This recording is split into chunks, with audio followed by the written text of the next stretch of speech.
If you're just starting out with surface pattern design and you're looking for resources and support, definitely hit subscribe, and also check my link below for my Surface Pattern Boss Toolkit, which is a whole resource library for free of guides and trend information and exclusive videos. So check the link below for the Surface Pattern Boss Toolkit.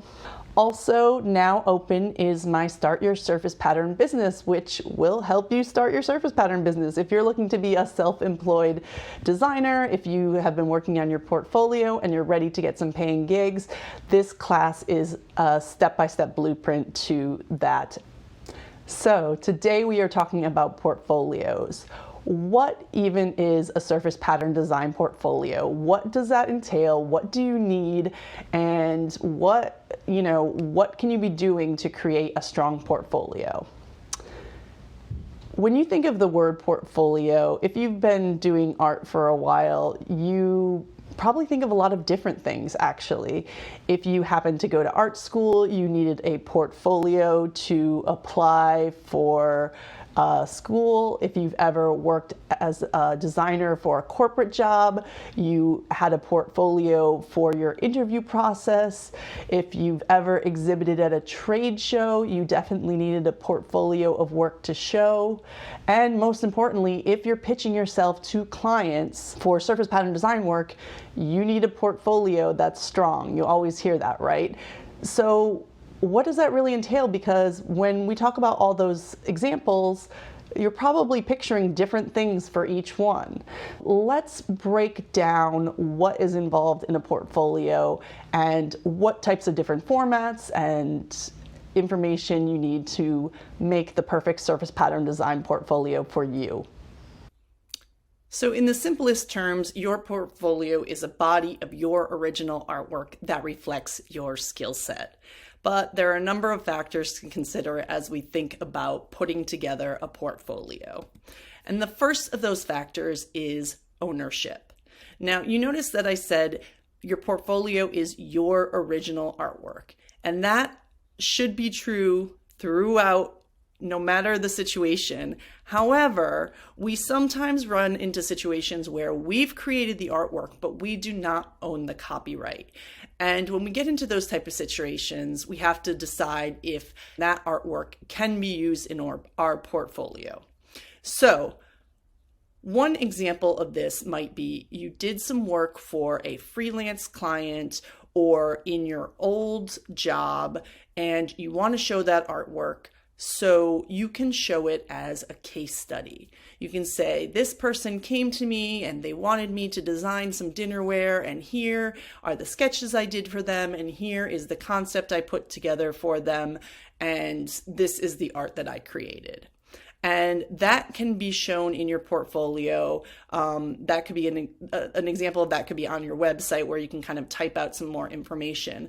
But you're only allowed to show the work that you created but don't own the copyright to if it's in your contract. So in my contracts with clients, I include that I want rights to show the work in my portfolio. I don't own it, I can't sell it to anyone else, but I can show it as mine that I created. Another example of this is when you've worked on a partial design. So this could be something where if you worked at like an agency, I feel like this happens more in graphic design, but if you worked in like an agency or an in-house job where maybe someone else did some of the work, the layout work or the font work or the hand lettering, and you did the illustration work, you might not own the copyright to that, and also you didn't do all of the work. Normally I would try to stay away from those examples unless you're just starting out and you have very few pieces in your portfolio, but you can exhibit those type of things if you have permission, and as long as you make it clear what you did and what you didn't do. You don't try to pass off a full product as your own if you didn't do the lettering and if you didn't do, whatever other type of thing might be involved in, if you just like drew one section of it, okay? You have to be very clear when you're showing your portfolio what is yours if some of it is not yours. But if you do own the copyright, you can still put in your portfolio something that is currently being licensed or that is fully available. When I talk about currently being licensed, it might be something that's in your portfolio but is not available for other licensed manufacturers to use, but you can use it in your portfolio as an exhibition of your skill set, of the type of work that you can do. And then, of course, if the work is fully available that could be bought or could be licensed, that is the perfect thing to put into your portfolio. Next, when we're talking about a portfolio, we have to think about what is the application? What is the purpose that we're putting this portfolio together for? So when we're talking about art licensing, trade show exhibition, and finding an agent, the artwork that we use to show in our portfolio in those three cases is mostly going to be used as is, right? If an agent decides to sign you based on the strength of the artwork that they're seeing, they want to be able to use that artwork immediately to start shopping you around to different licensing partners, right? If you're trying to shop yourself around to licensing partners and you want to get someone with your art licensing portfolio, what's in your portfolio needs to be able to be used as is. So when we talk about the ownership situation before, when something is a copyright issue, that you don't own the copyright to, if you're putting together a portfolio for these three reasons, you want to avoid having things in your portfolio that you don't own because it needs to be available to be used as is. Now, sometimes, again, if you don't have an enormous portfolio and you want to be able to show your skill set, show your range, and you want to use one or two things that you don't own the copyright to, but just to kind of show, I'm able to do a juvenile style. This particular print I have already sold, and I don't own the copyright to, but here's just to show my skill set in this genre, right? If everything you have is floral and you did a kid's print once for a client and you want to show that you have that ability, you can do that. But remember, if the art is going to be used mainly as is, you want things in your portfolio that are able to be used. If you're exhibiting your portfolio for getting freelance work, getting commissioned jobs, or getting an in-house design job, you are looking to get hired to create new art for these jobs, for a freelance client, for a commissioned work.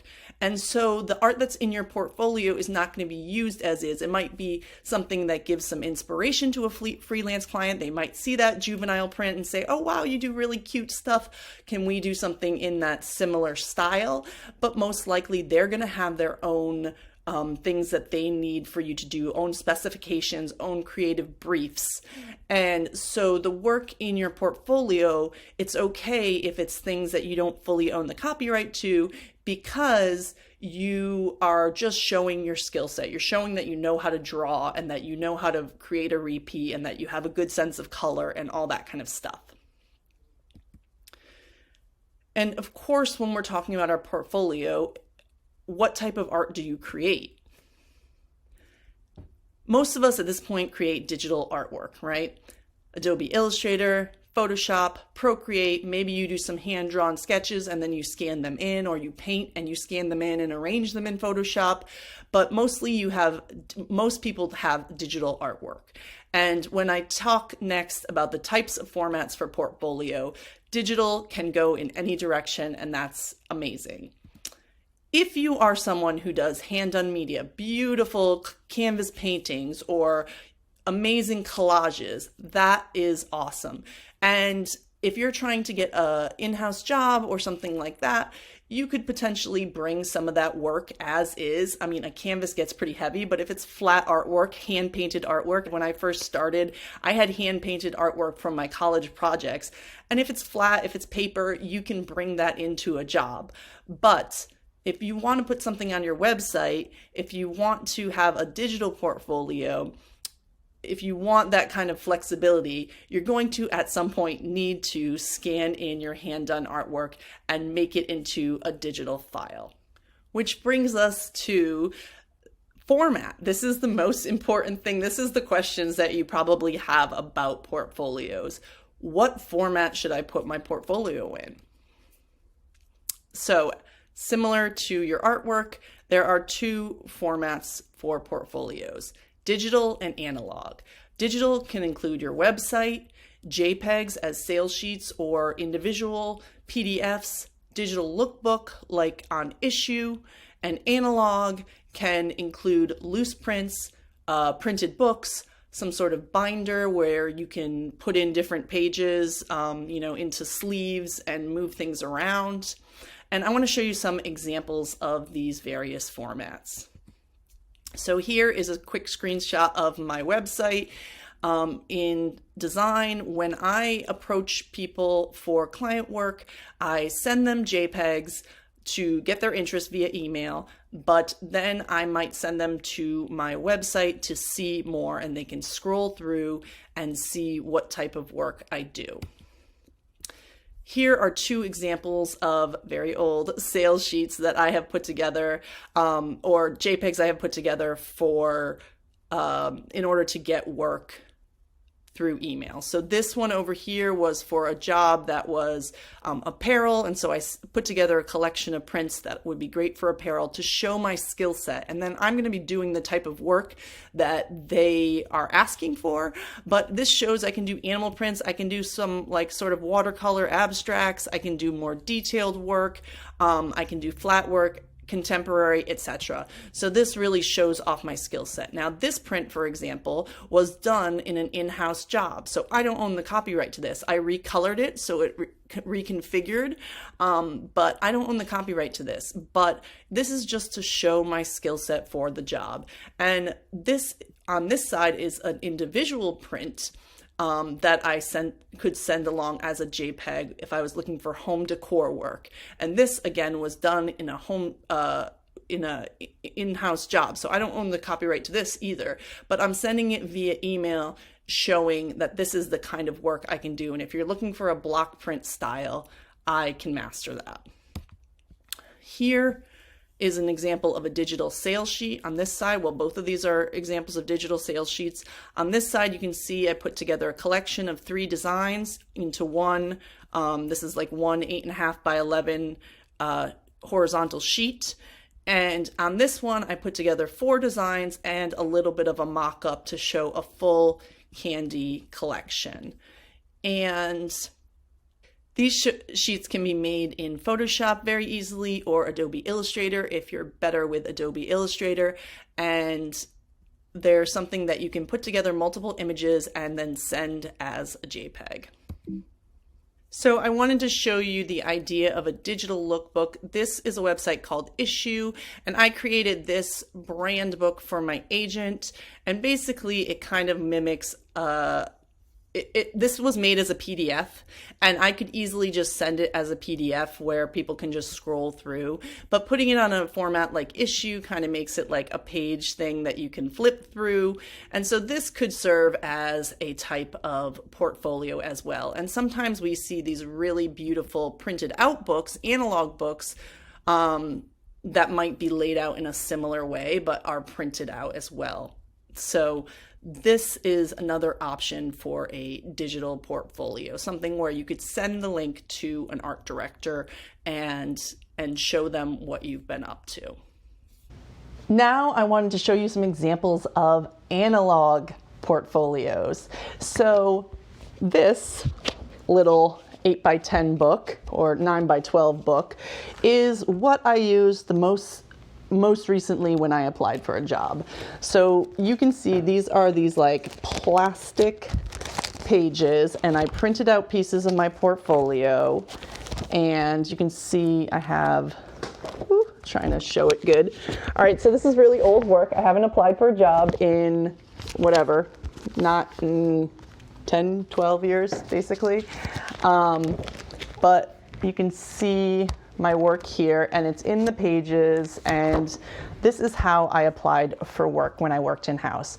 This is the smallest version. I would say that every time I applied for a job, my portfolio got smaller and smaller. When I first went to New York, you might have heard this story before if you follow some of my classes, but when I first went to New York, my portfolio was 24 by 36 or something like that. It was this huge binder with a handle, and all my work was hand painted from college, and it was massive, right?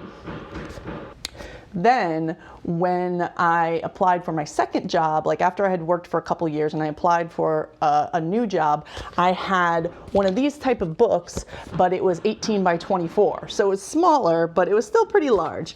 And now, most recently, I'm down to 9 by 12. But again, this is super old. I have not used this portfolio in quite some time. So this is one type of portfolio that you could use. I also wanted to show you this book that I created. Now, you can make an analog book. I've never made like a blurb book, which is blurb.com is a company where you can, upload your artwork and format it, and they will print out a hardcover book. And that is what sometimes is done for trade shows. I've seen that done, and it can be a really beautiful way to see your artwork laid out. But I wanted to show you this. This is something I made in like 2009, and this is like a scrapbook photo album type thing, and I printed out greeting cards. So this is like a real greeting card, and you can tell I've loved mixtapes since the beginning. And and I even like printed some on like shiny paper, and this was my whole greeting card portfolio. And I took this around, I don't even really remember what I did with it. I took it around in New York to try to sell to local companies or local retailers, and I also think I submitted it to a couple paper companies. But I'm not really sure how I would have done that because this is large. I don't know if I mailed them a copy. I have a second copy. I don't know if I mailed them a copy. Anyway, so that is another type of portfolio you could put together. And then finally, if we're talking analog, you can create sales sheets, all right? And I already showed you how to create a digital sales sheet, but then you can print out those sales sheets. And this is like a quick reference that I have for my licensing portfolio, so I can flip through. So this is Xerox paper, right? But if you were selling at a trade show, you might print out something like this, but print it out 11 by 17 on really nice like Epson paper, and then people can flip through your work. You would have a stack of work, and people can flip through pretty easily. So that's another way to present your work in a portfolio fashion. So with that breakdown, obviously you can see that a portfolio is a totally nebulous thing, and there is no right answer and perfect portfolio and certain thing that you should be doing. But I will tell you that if I was starting out right now in Surface Pattern, I would not be worried about printing out a portfolio unless I was planning to apply for a job in person. And even then I might put it on an iPad if I had a big one, or if I was doing a trade show, then I would print out my portfolio. But these days, my most up-to-date portfolio is all digital. So if I was working to build a portfolio, I would be creating new artwork, and I would be thinking of products that I wanted to work in. I'd keep that top of mind when I was designing. And a question that I get a lot is, what size do I design in for my portfolio? And if you're creating for your own purposes, really it's up to you. There is no hard and fast rule. The thing is, I design in Adobe Illustrator, so my stuff is scalable. I usually create repeats between 8 inches and 12 inches because I do a lot of fabric design and things that are relatively small printed, not like large scale prints like this, right? But even if I'm creating it in Adobe Illustrator, then I can scale up if I ever get pulled in to create shower curtains, which that's what this background is. So I have that option. However, if you're a Photoshop illustrator, if you're doing hand-painted work and scanning it, you're going to want to scan at a very high DPI, depending on how big your original, painting is. Let's say you paint on 8.5 by 11, your motifs, you're going to want to scan at a pretty high DPI so that if it ever does get licensed to be on wall art, that's going to then be 18 by 24, you can blow it up and you're not going to lose too much quality. So 600 DPI or something like that. You don't want to go too much higher than that because then you're like dealing with insane file sizes that your computer's going to be like crashing every 2 seconds. So once my artwork was created, I would be laying it out onto sales pages. I might have a single artwork on a page, or I might have a couple different coordinating artworks on a page. That's upside down. But I would be laying it out so that it's super clear. Another thing I want to point out, just grabbing this sheet right here, is this is my sales sheet for this group. This is not even a full repeat of this design. When you zoom too far out, I see this a lot with beginners. Their sales pages have like 4 repeats within the size of a block that's this big. And so I'm seeing like 10 of these flowers and everything is really small. And yes, you can see that you can put something into repeat, but you can't see if you know how to draw a flower because everything is, you know, this big. So you want to make sure that you zoom in on a portion of your design, even if that means that not every motif is going to show up. Even if you've drawn, you know, 6 different animals in your repeat, and by zooming in, you're only seeing 4. That's okay. You want to be able to see that you know how to draw 4 animals, right? Rather than see these tiny little, like, I think that's a cute elephant. I can't really tell, you know, that's more important. So anyways, I would be putting them on to a sheet with my name and my email, my contact information, very clear. And depending on if it was one image on the page or multiple images on a page, usually between like 6 by 9 inches up to 8 by 10 inches. And I usually do 120 DPI. That's just my personal preference. I want it to be clear, but not, you know, very big file size. And then I send that email out. When I send that email out, I usually include 3 to 5 images or 3 to 5 JPEGs, which might include more prints, you know, if there's a couple images on a page. But I'm also in my email doing a call to action. I'm saying, check out more of my work at my website, and I would love to put together a custom PDF for you of all the patterns that I think would be perfect for your products. If you're interested, or if you can tell me what you're working on, if you're, you know, that's more of like a keeping the conversation going type thing. But I would be, you know, offering to put together something that's much more detailed and sending them to my website so they can get more of a taste of my work. So that is how I use my portfolio to pitch my services to potential clients and licensing partners. If you'd like to make it super easy, you can below go to my Service Pattern Boss Toolkit. I'm going to include some of my templates that I use for putting art into a sales sheet. Super, super easy. Just, you know, name, contact information, and a little bit of a layout. So if you want to download that, that is free in my resource library. There we go. I hope you found that helpful in some way. I hope that cleared up a few questions for you. Don't forget to check the description below for various links, and subscribe and like. I'd really appreciate it.